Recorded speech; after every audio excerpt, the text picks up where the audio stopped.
So yun, good day mga birds. For today's video mga birds, dito naman tayo sa gitna ng palayan mga birds.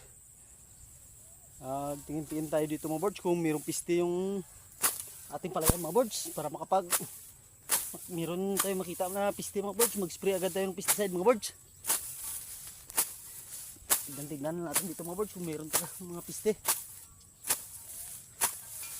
Dito nga mga birds oh. Medyo masukal yung lapil mga birds. Kailangan nating tanggalan ng mga damo-damo mga birds. Medyo tuyong-tuyo po yung palay natin ngayon kasi walang tubig yung irigasyon. Nakaschedule kasi mga birds, medyo tuyo, wala masyadong tubig. Nako, lang, kaya yan. Wala naman masyadong piste mga birds.